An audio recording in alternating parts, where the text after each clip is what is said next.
అల్లూరు సీతారామరాజు పాడేరు జిల్లా కేంద్రంలో గ్రామ వాలంటీర్లు రణబేరి పేరుతో దీక్ష ఈరోజు చేయడం జరుగుతుంది. గత ప్రభుత్వ హయాంలో వైసీపీ హయాంలో పనిచేసినటువంటి వాలంటీర్లు క్షేత్రస్థాయిలో బ్రహ్మాండంగా పనిచేశారు. ఏదైతే ప్రజలకి పరిపాలన సౌలభ్యం కొరకు గ్రామాల్లో పెన్షన్ ఇవ్వడం కానీ, క్యాస్ట్ సర్టిఫికెట్లు, అలాగే ప్రభుత్వ పథకాలు ఏవైతే ఉన్నాయో ఇవన్నీ కూడా ప్రజలకి అందుబాటులో ఉంచి వాళ్ళకి బ్రహ్మాండమైన సేవలు నిర్వహించారు. మరి ఆ సేవల్ని గుర్తించినటువంటి పాలకులు ఈరోజు వాళ్ళని పక్కన పెట్టడం జరిగింది. ఈరోజు ఎన్నికల ముందు కూటమి ప్రభుత్వం చంద్రబాబు నాయుడు గారు ఆయన హామీ ఇచ్చారు. జగన్ ప్రభుత్వం వీళ్ళందరినీ మోసం చేసింది, వాళ్ళందరి చేత కూడా గొడి చాకరీ చేయించుకున్నారు, కేవలం చాలా తక్కువ జీతం 5,000 రూపాయలు ఇచ్చారు, మేము అధికారంకి వస్తే ఖచ్చితంగా 10,000 రూపాయలు గౌరవ వేతనం ఇస్తాం, ఆ రకంగా వాళ్ళ సేవలు వినియోగించుకోండి అని చెప్పేసి చెప్పడం జరిగింది చంద్రబాబు నాయుడు గారు. మరి ఈరోజు హామీ ఏమైందని చెప్పేసి ఈరోజు మేము ప్రశ్నిస్తున్నాం. ఈరోజు 18 ఏళ్ళు అవుతుంది, 18 ఏళ్ళు అయినా సరే వాళ్ళు విధిలోకి తీసుకోలేదు.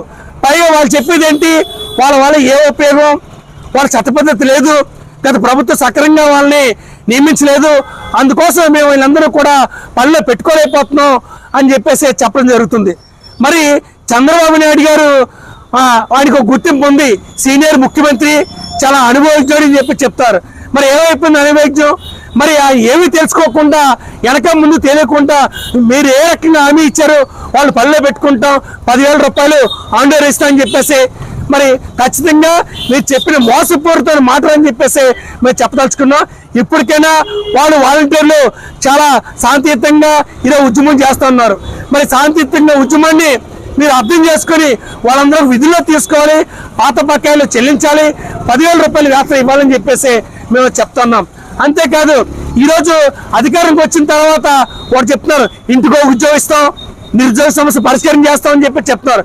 మరి ఇంటికో ఉద్యోగం ఇస్తామని అంటే ప్రభుత్వం నిరుద్యోగ సమస్య పరిష్కారం చేస్తున్న ప్రభుత్వం మరి వీళ్ళందరినీ కూడా రోడ్డు మీద పడేను నేను ఏ రకంగా అర్థం చేసుకోవాలని చెప్పి చెప్తున్నాం. వాలంటీర్లు పీజీలు చేశారు, డిగ్రీలు చేశారు, ఇంటర్మీడియట్ చేశారు, మరి వాళ్ళందరూ నిరుద్యోగులే కదా, వాళ్ళందరూ ఎస్సీ ఎస్టీలే కదా, వాళ్ళు వెనకబడినటువంటి నిరుద్యోగులు. మరి వీళ్ళందరూ దృష్టిలో పెట్టుకొని మీరు ఏదైతే హామీ ఇచ్చారో అమలు చేయాలా, లేకపోతే ఈరోజు రాజధాని కేంద్రంలో లక్షలాది మందితో భవిష్యత్తులో రణబేరి కార్యక్రమం మేము నిర్వహిస్తామని చెప్పేసి ఈరోజు చెప్పదలుచుకున్నాం.